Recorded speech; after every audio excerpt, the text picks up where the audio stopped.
It helps you imagine what it would be like to walk in somebody else's shoes, to know their struggles.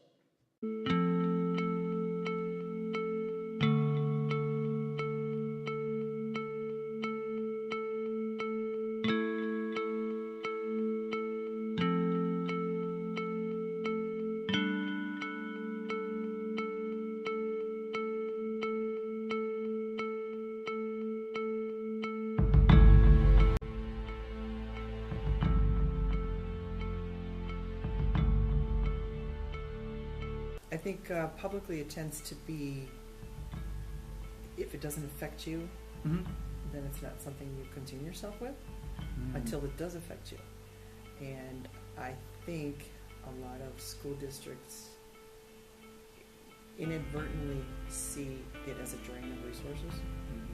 If special ed requires funding that they would like to see in music programs or art programs or sports programs. Or sports. Right, do we need to go for our kids, or do we, put new turf down for the football team? I had a football player and I have a son with autism, so I was torn, and I still didn't think the money should have gone to this, money should have gone to here. But, that's, as a parent, we all do that, where you've got, 108 kids on a football team whose parents aren't involved with special ed, so to them that's important. To the small group of us who have kids who have special needs, who feel that a pool would have been a better option to serve all kids, but especially ours. So I think in that respect it tends to get overlooked again. It's educating, and if it doesn't affect you, it's not on your radar. Yeah, until you know about it. My brother's always been autistic, and so I've always known. And he always will be. So yeah. You're of the few of us who it's weaved in your everyday life. Yeah, I know about it, and I hope I can definitely, and other people can definitely tell more people about this, that this exists and that this is a thing. Right, and what affects, or what is good for our kids is good for all kids. Yeah. And that's, I think, where we're trying to educate people. What works for kids with autism works for everybody. What's good for them is good for everybody. New turf on a football field doesn't affect everybody. I know kids my age who have a disability but refuse to be open about it or have an IEP. Why?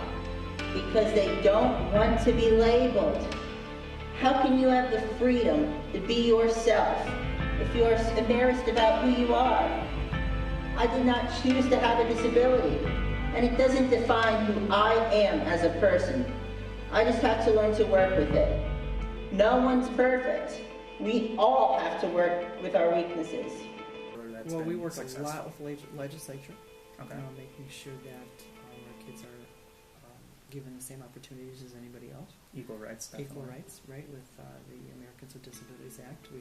That's guaranteed, but acceptance is not. And so understanding and acceptance. So we do a lot of educating.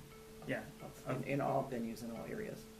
Millions of Americans with disabilities have had the chance to develop their talents and make their unique contributions to the world. And thanks to them, America is stronger and more vibrant. It is a better country because of the ADA. That's what this law has achieved. Ask the question, what will this be used for? Why do we need to increase the special ed funding? Why do we need to add this to the schools? Why? And ask the question, why do I need another school? Why do I need this? And let the school board talk to you. Talk to people, talk to find out. Get to go to a school board meeting, or go to a special ed. Talk to the families or talk to the teachers and find out what's going on in your school. We still got to do more to make sure that children with disabilities get every opportunity to learn and acquire the skills and the sense of self-worth that will last a lifetime. That is our most sacred charge. And we need Republicans and Democrats in Congress to make sure we have a budget that lets us keep that promise and keep that commitment.